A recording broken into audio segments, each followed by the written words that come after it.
Господи Исусе Христе, Сине Божий, помилуй меня грешного. I Svetio Duh. Amin.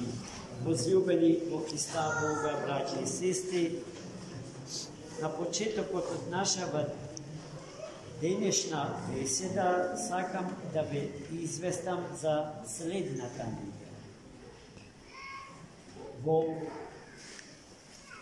Од утре, почнувајќи до недела, целата седмица Светата Црква ја посветува на денес славената преподобна мајка наша Марија Египетска.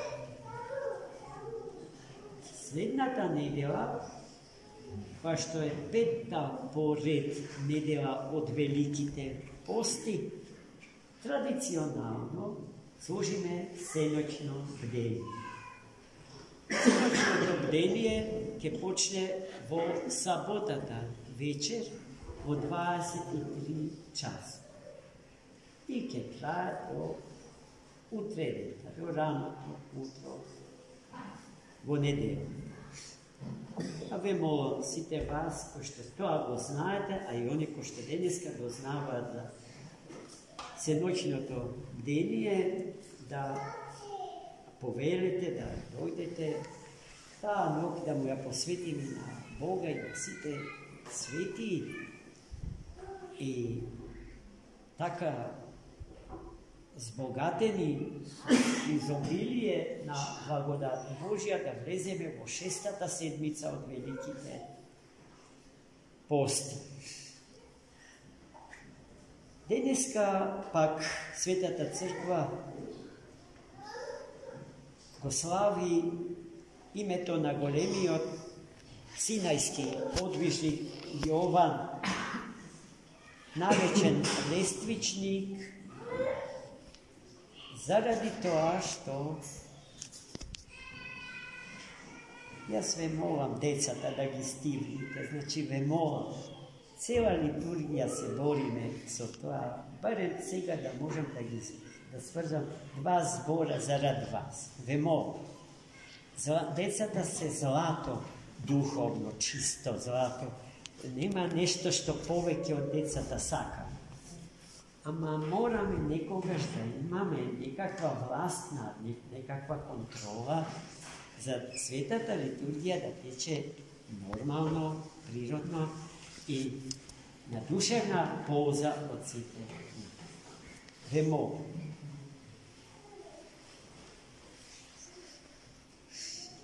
Значи, зошто се вика Свети Јован Синајски уште и лествич? Затоа што е автор не на од најдуше корисните аскетски творби во историјата на христијанството од почетокот до ден денешен. Името на таа книга е Рајска лествица. Рајската лествица, Свети Јован Синајски напишал во една пештера недалеку од манастирот Света Екатерина Синајска. Тој во неа живеел, се подвизувал, целосно посветен на постот и молитвата. Условите на живење се строги пустински услови. Мене Господ ми даде благослов пред многу години да ја посетам таа пештера во која што Рајската лествица е напишана, тогаш и како професор, активен професор на катедрата по патрологија. Живо ме интересираше под кои услови е напишана таа света книга. Книгата светителот ја замислил како небоземна скала, составена од 30 стапалки. Секоја стапалка од небоземната лествица и е посветена на една од 30 големи христијански добродетели. Оно што ја изоди целата лествица, на врвот неизин се соочува со лична средба со Христос, кој што духовниот алпинист го пречекува на врвот од скалата и го овенчува со венец на својата божествена слава.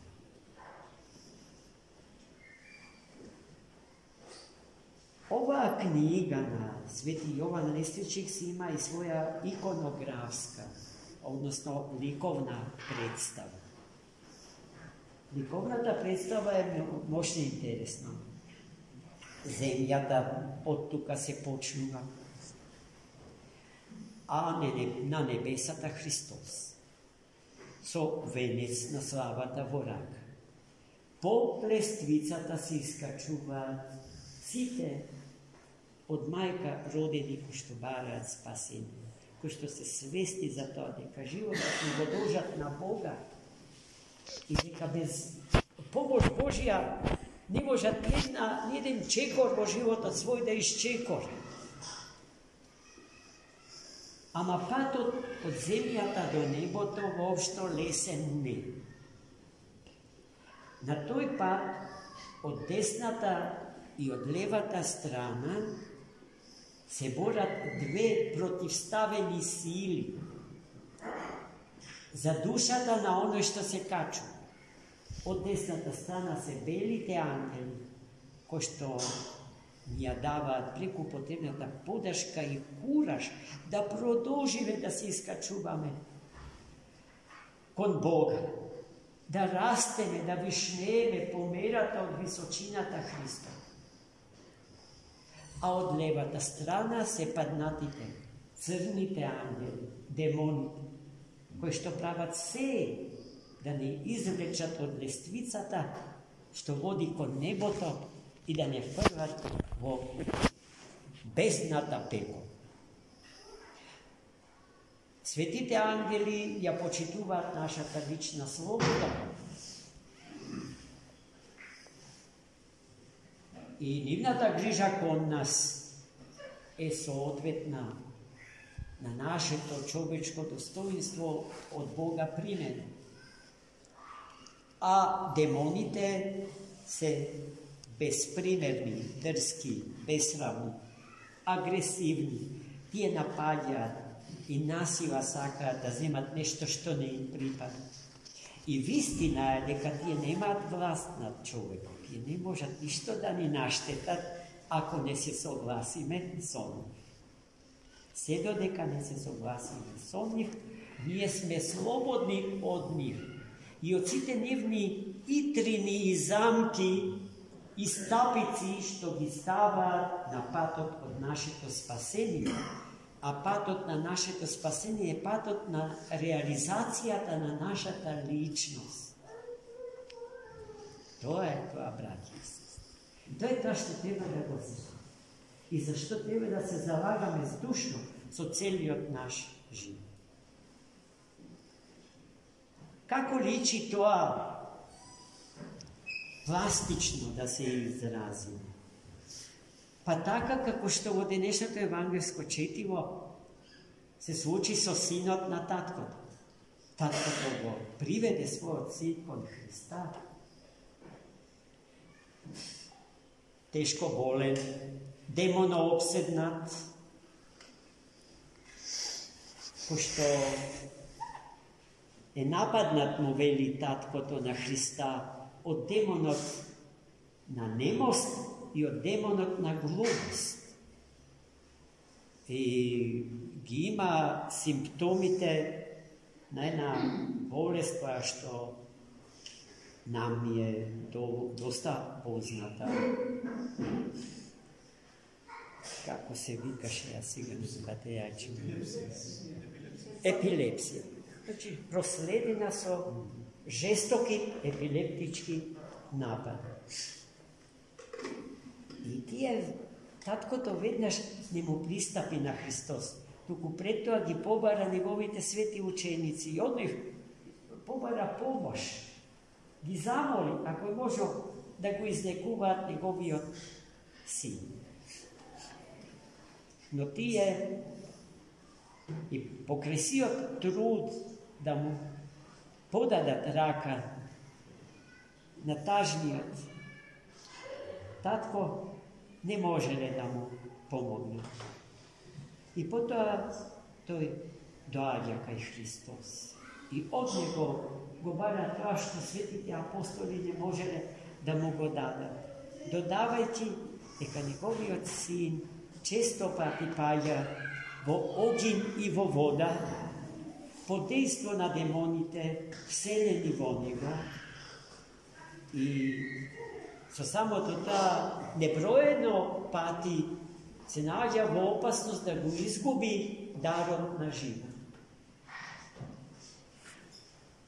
И тогаш Христос му го постави прашањето, кое што преку овој чудесен татко од Евангелието ни го поставува и нас. Секогаш, кога сме во ситуација да го побараме од Христа истото што и таткото го бара за својот син. Веруваш ли ти дека јас можам да го направам тоа што го бараш од Бог? И гледајте, добиваме одговор од устата на тој благословен и загрижен татко, во кој што сите ние, апсолутно сите ние, се наоѓаме целосно. Верувам, Господи, помогни и на мојата невера. Неверна вера е верата наша, браќи и сестри. Скептична, несигурна. Знаете, не е безсомнежна. Иако, по прашањето на сомнежот Достоевски ни е секогаш прирака и близок, нашата чиста вера мора да помине низ огинот на сомнежот, за да стане цврста, неколеблива, силна, онаква каква што Господ ја бара од нас. И тогаш Христос,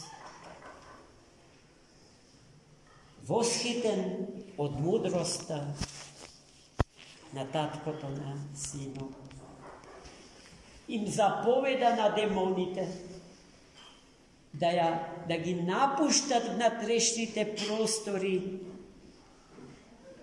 од детето на таткото, така што им се закани Господ, ги истера од него и им заповеда никогаш повеќе да не се враќаат во него. Манифестацијата на истерувањето на демоните е потресна, бидејќи детето во таа трка на легионите, кој побрзо ќе излезе од него, предизвика стрес, ужасен стрес во душата на тоа дете. И тоа потресено од нивната сила на заминување, падна како мртво на земја. И сите беа уверени дека е мртво, дека е умрело. И тогаш Христос му пристапи, го фати за рака и го подигна. Така заврши повеста со болното дете на загрижениот и предобар татко. А потоа, учениците Христови, заедно со својот сакан Равуни, се оддалечија од местото на настанот, со намера да му го постават прашањето: а зошто, учителу, ние не можевме да го истераме демон? И го добија одговорот, што и ние го чекаме со душа, да го знаеме, за да знаеме во слична ситуација kako da postapimo. I ne samo za sebe, туку за сите браќи и сестри што имаат слични проблеми со себе. Тој непријател, им вели Христос, се истерува само со пост и молитва. Гледајте зашто постим, гледајте зашто се молим. Ако ние доаѓаме на света литургија и во нашите свети христијански домови, заборавајте дека постот и молитвата се две мокни средства од Бога ставени во рацете на човекот, за со нивна помош да ја постигне целта на својот живот, спомнатата реализација на својата личност. Како? Со стјажање, со грабење на енергиите и силите на светиот и животворен дух. А и тоа не може да се направи без постот и без молитвата и без лествицата на денеславениот свети Јован, лествичник, и неговите 30 големи, крупни христијански добродетели и врли. Ако така живее, ако по тој пат се движиме, ако законите Божи ги имаме како сообраќаните знаци крај патот што води во спасението, па тогаш треба заедно со светиот апостол Павле да кажеме, од што ќе се плашиме, од што ќе се боиме, браќи и сестри. Амин. За множество.